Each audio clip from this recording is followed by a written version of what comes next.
Sorry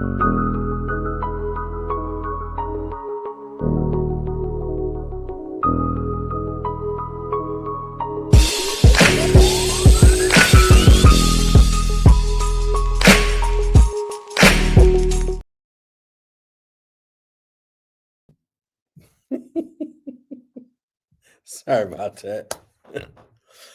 What up, though? Welcome to the episode of Sports Line with JLE. That's the theme song, Man Talk, from my first album, JLE Experience. Only music copyright. Don't mute nothing. I thought I was up there.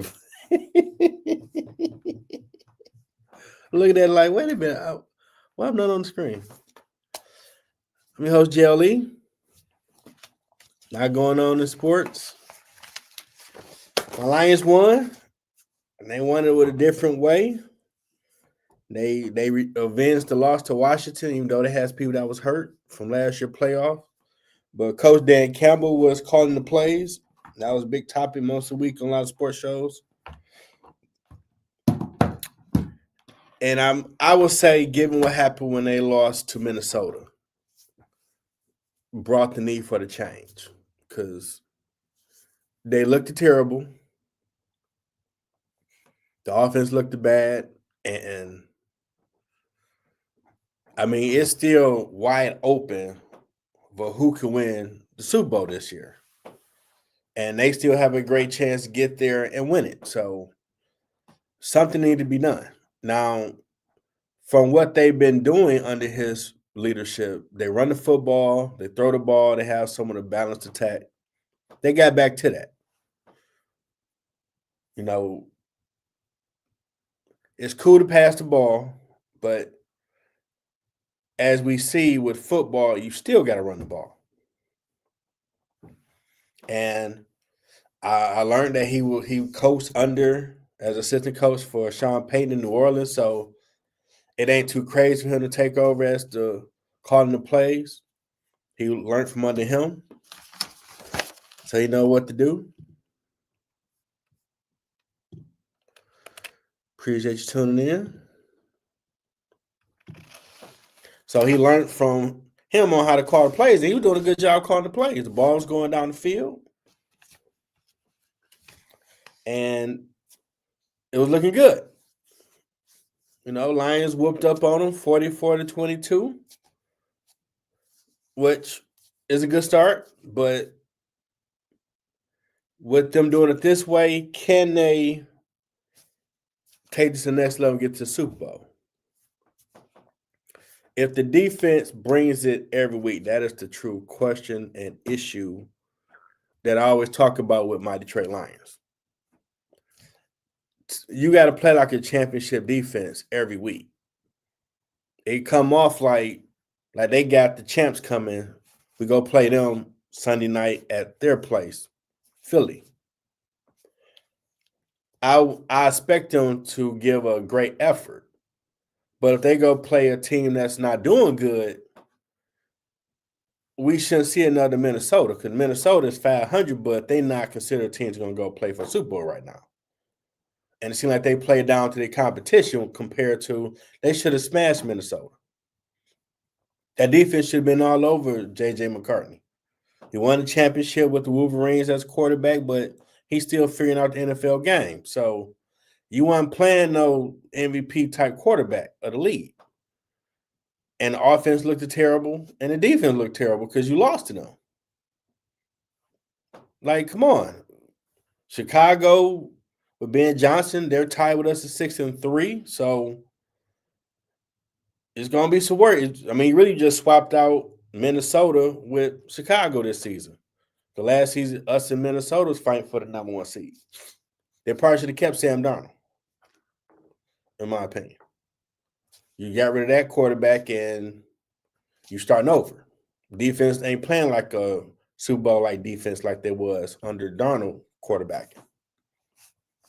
But that's something they definitely got to – the time is now. There is, as the movie Rocky with Apollo Creed said, there is no tomorrow.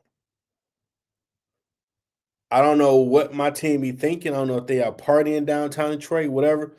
They're not locked in every game. And that's the problem. They should be locked in every game. Every game they should be locked in. In doing that, you got a good chance, you know?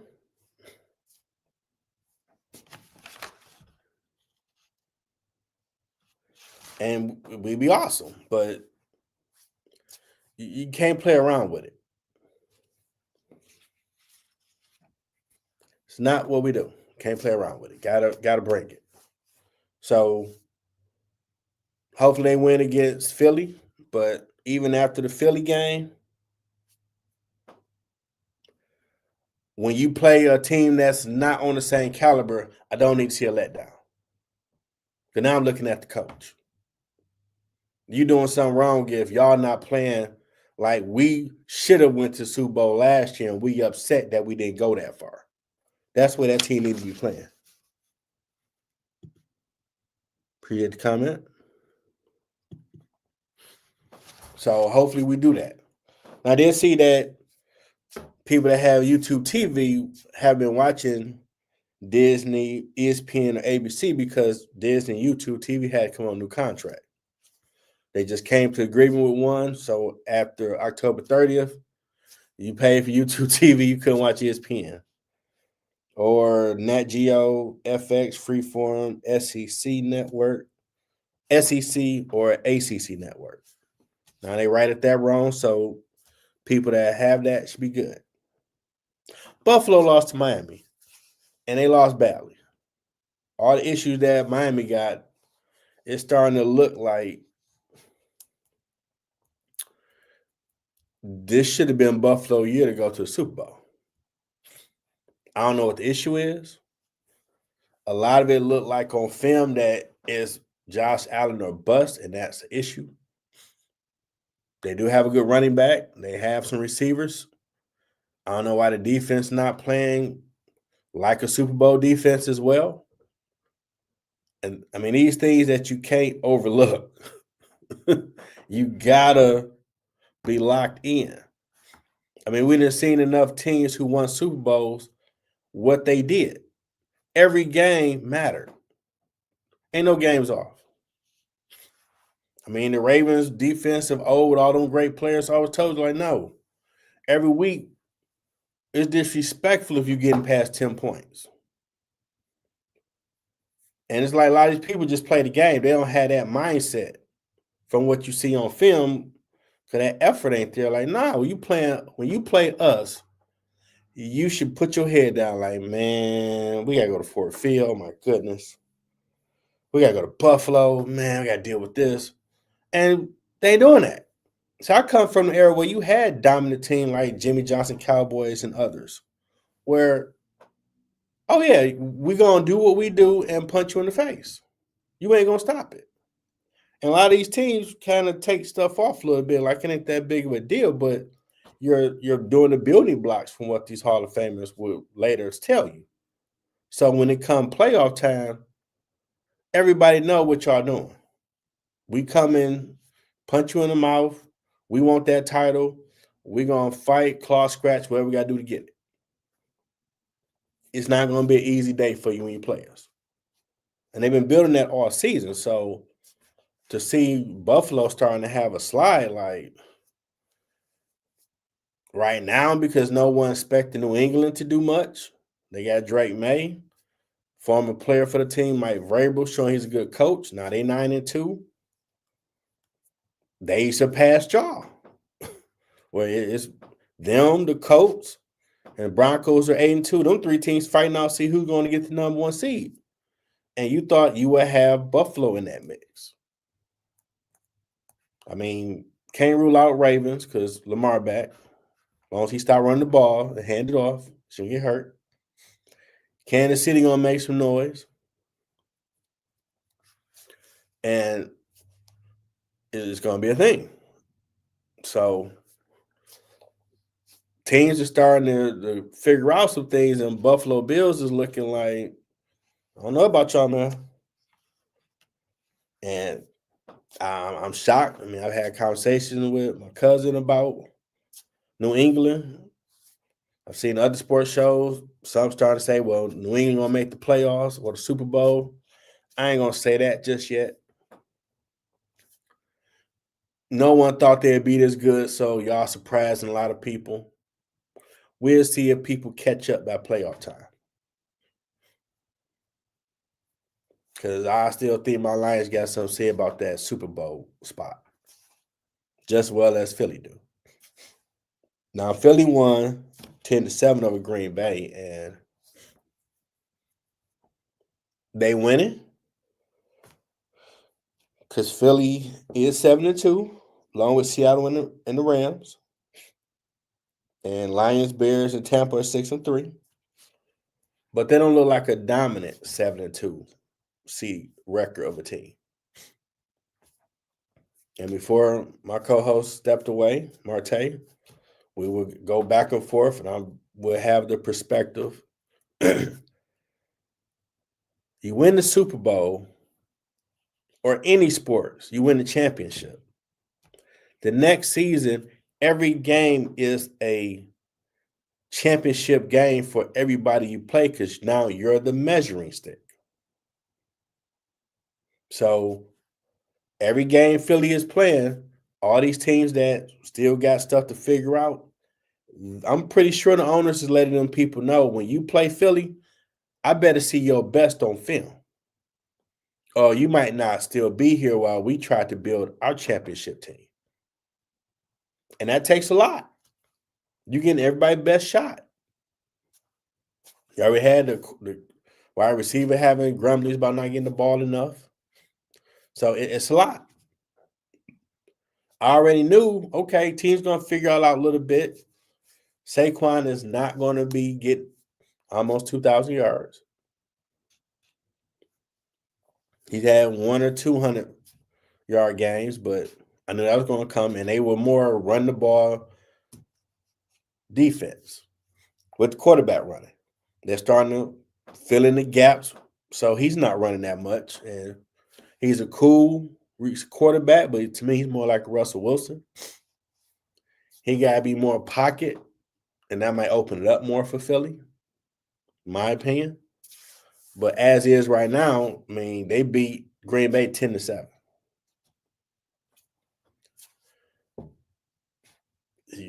You can't keep winning ugly.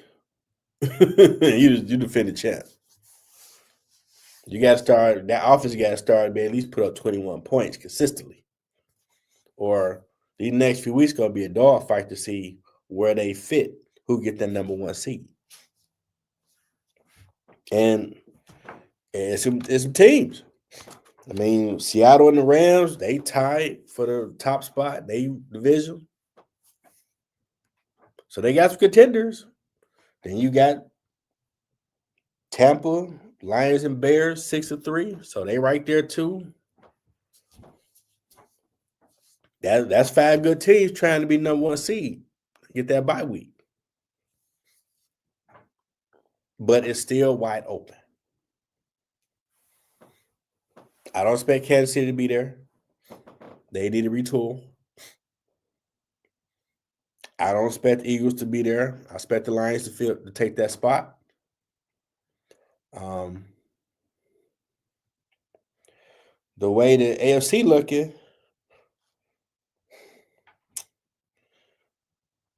either it will be Colts, Broncos, or New England. Question mark with Buffalo. Because they still got Josh Allen. So I can't just say they're dead in the water. They got time to turn it around. But losing to Miami, who got to reset that whole team, is not a good look. I know people argue, well, they got that's division rival. Don't care. Just like people argue when we lost to Minnesota the week prior. Don't care that they're division rival.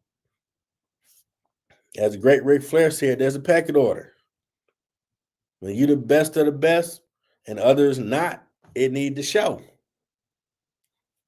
So even though you playing teams in your division that are not record-wise where you are, when you play them, it need to show like, yeah, you're in my division, but we are up here and you right here right now, record wise.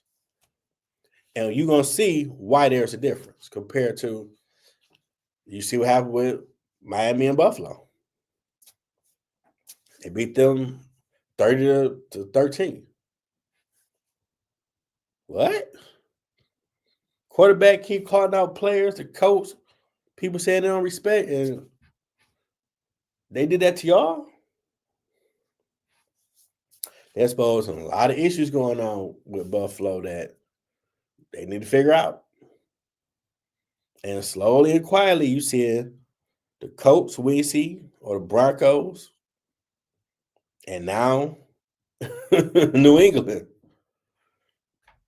Three teams that always have won Super Bowls, always have been in the mix, have taken the spots. Because for a minute we were saying Baltimore, Kansas City, Buffalo, maybe Pittsburgh or Cincinnati in there.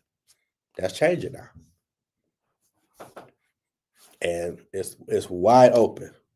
There's no reason my Detroit Lions shouldn't be the 25-26 Super Bowl champion. There's no reason. It's that wide open. We don't get the Super Bowl and win it this year, we playing around.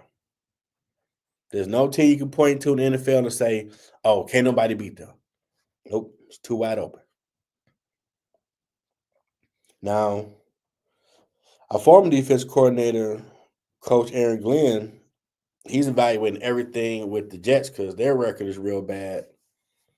And maybe he had a conversation with the owner because he has been defiant when they asked about Justin Fields as quarterback. Now he's looking at everything. I'm a believer of if you was a coordinator, you get a head coaching job. Whatever that position, offensive or defense coordinator, that side of the ball should be good.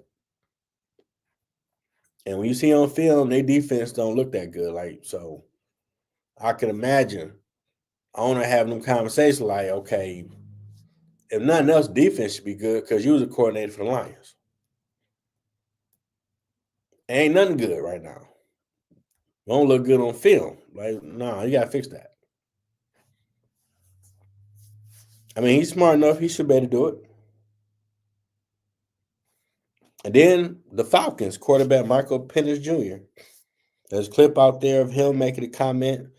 He can only lean on his fiance and former coaches compared to the head coach, Raheem Morris. That's a distraction.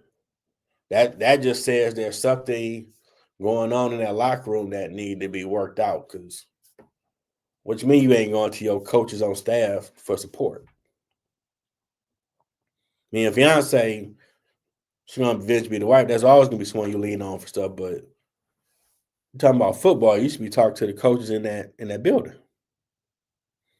Now his stats have been so-so, 58% passes, completion, 1,807 yards, 9 touchdowns, 3 interceptions, QBR 53.6%, 19th in the league with that, and a 3-6 record.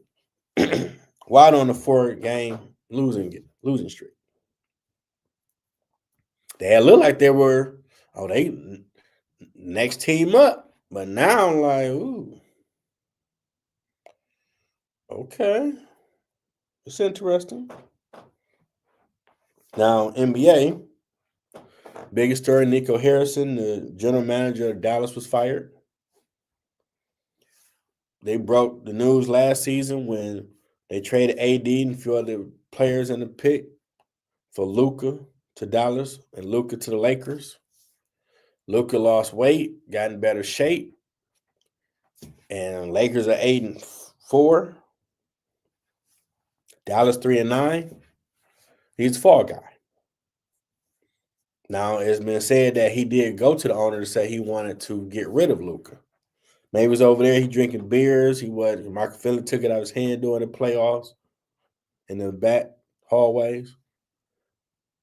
Maybe he felt where he was at, that ain't what we need. But that could have been conversations, y'all. They could have worked stuff out because even they may have said him overweight, he still took them to the finals. And then y'all didn't make the finals. They made the playoffs. Y'all retooled. Got the number 1 seed. Got Cooper Flag, who got to understand the NBA game now. AD always be hurt, unfortunately. Now Kyrie's hurt. Klay Thompson playing so-so. So on paper, it look like an NBA title contending team to you at the bottom. So he had to pay for that.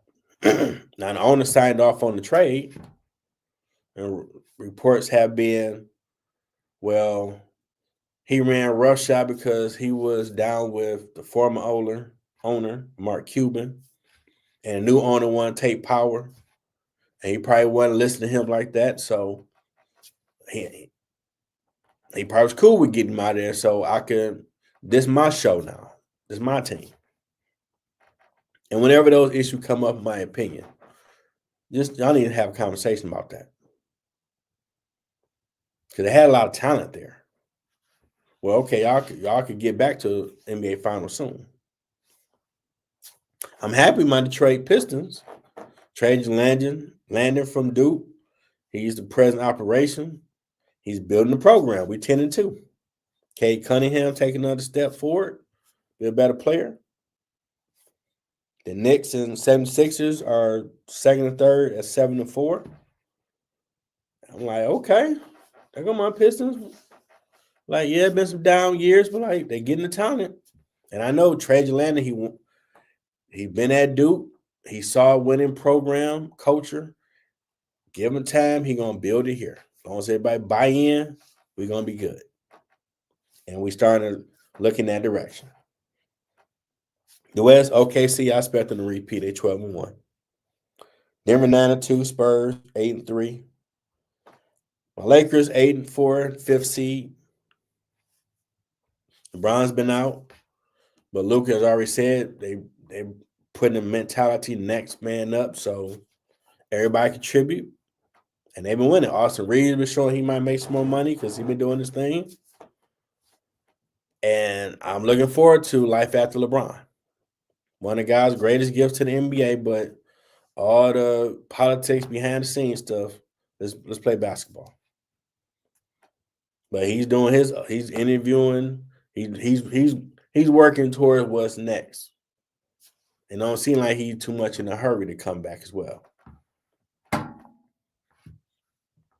And I assume he'll retire because I don't know if you got a team that might pay him 50-some million next season because he's going to take the max because he's LeBron James. He's earned that from what he's done in the league. Even at 40-some years old, he still do 25-8-8. Like it's breathing air. When all these young players can't even get 8 assists, 8 rebounds. I'm seeing a decline in all these big men not getting boards. Everybody want to shoot threes like Steph Curry. It's crazy. You 6'10" and up, you should be getting at least 10 rebounds a game. That's not hard. That's more possessions for your team. Everybody trying to be Steph. So we're gonna be interesting to see by All-Star break where some of these teams are. I mean, the way my Pistons looking, they can be in contention for a top 2 seed. Because NBA, everybody wanted space and pace because what Golden State did and won so many titles. OKC look like old school in Denver basketball. You inside out, man-to-man defense. Take 2-pointers. Don't keep shooting threes. It wins. So you might have some more teams come back to that, but everybody trying to take 53s a game. It's not basketball. If you ain't got the shooters for that, you need to, what are you good at, and do that. And that come out way better than everything else everybody doing.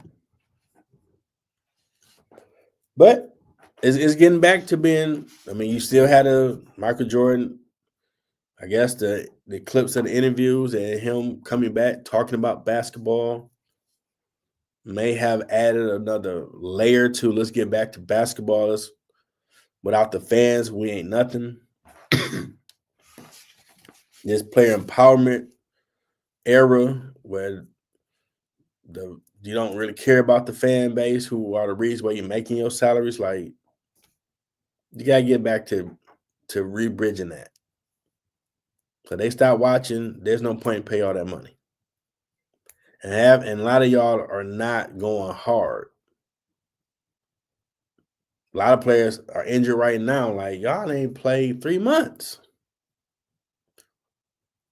But they saying the way they work out now, they're not really working out. They don't work out during the summer. So bodies ain't really NBA game ready. There's too many people getting hurt this early. Like, nah, you just started the season. Y'all ain't played like 13 games, which mean you hurt. And they were more physical in the 80s, 90s, early 2000s. And they played 82 games without a problem. But all these amenities they giving these players today, you're seeing the effect. But we still love basketball, and there's still hope because OKC, people might model what they've done. They built it through the draft, all the picks they had. It's copycat league. They repeat again, unless my Pistons jump on the scene, say something about it. Other teams going to emulate it, and we'll get back to basketball, where it's fantastic to watch again. That's today's show. Hope you enjoyed it. Reruns tomorrow. Need a day off. And more sports to come. A lot going on in the world. Till next time, everybody. Thanks for tuning in to the Sports Line with JLE and Marte. Hope you enjoyed the show. If you want to check out my content, go to Amazon.com. Check out my books or my music. Or subscribe to my YouTube channel, Middle Ground with JLE. Merchandise coming soon. Share with everybody. See you next time.